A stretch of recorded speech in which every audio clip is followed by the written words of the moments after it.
नेहा और आदित्य दोनों की शादी नई नई हुई होती है और वो दोनों दूसरे शहर में रहने के लिए आते हैं क्योंकि आदित्य की जॉब दूसरे शहर में लग गई होती है।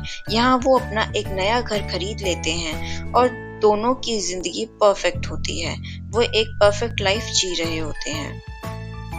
नेहा की जिंदगी में सब कुछ अच्छा चल रहा था। उसको अपने हस्बैंड पे पूरा भरोसा था और वो एक अच्छी हाउसवाइफ थी। वो सुबह उठती, अपने हस्बैंड का लंच बनाती और पूरा दिन घर का काम करती और फिर शाम को फिर उसका वही काम रहता। वो ज्यादा घूमती फिरती नहीं थी और लोगों से बातें भी कम ही करती थी। वो घर के कामों में ज्यादा व्यस्त रहती थी। आदित्य भी बहुत मेहनती था।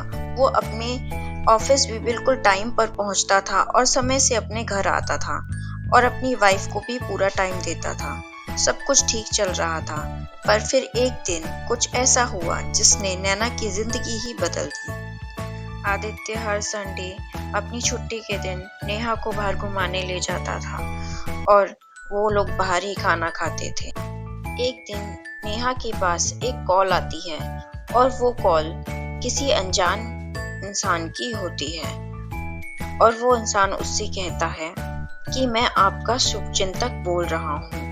नेहा, मैं आपका भला ही चाहता हूँ और इसीलिए कह रहा हूँ कि आप अभी जाइए और जाकर अपने पास के घर के रेस्टोरेंट के पास में जाइए। आपको सारी सच्चाई पता चल जाएगी। नेहा कुछ सोच में पड़ जाती है और फिर वो उठकर वहां चले जाती है।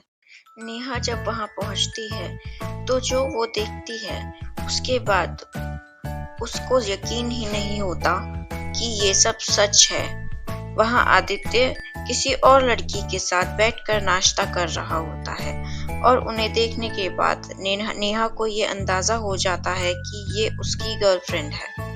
उसके बाद नेहा गुस्से से लाल पीली हो जाती है और आदित्य को जाकर एक चाटा जड़ देती है और फिर वो वहां से लौट जाती है और फिर वो अपनी मम्मी के घर चली जाती है और फिर वहीं रहने लग जाती है।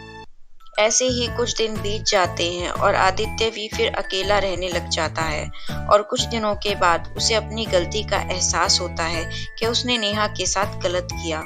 और ये सब होते होते 6 महीने बीत जाते हैं और 6 महीने के बाद आदित्य नेहा को लेने के लिए उसकी मम्मी के घर जाता है और फिर वहां वो नेहा से माफी मांगता है और अपने किए पर शर्मिंदा होता है। नेहा, मुझे माफ कर दो, मुझसे गलती हो गई। अब कभी भी मैं ऐसा कुछ नहीं करूंगा और वापस घर चलो प्लीज।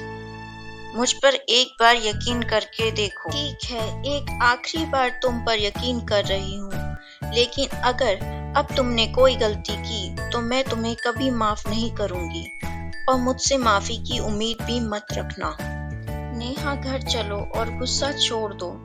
मैं कभी भी तुम्हें शिकायत का कोई मौका नहीं दूंगा। मैं प्रॉमिस करता हूँ। अब एक बार गलती हो गई है, मैं दोबारा कभी नहीं करूंगा। मुझे माफ कर दो और घर चलो।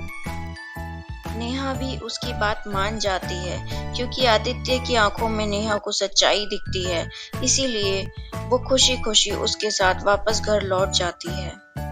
नेहा और आदित्य की जिंदगी अब पहले की तरह हो गई होती है। वो खुशी खुशी अपने घर में रहने लगते हैं और अब उनकी जिंदगी में सिर्फ खुशियां ही होती हैं।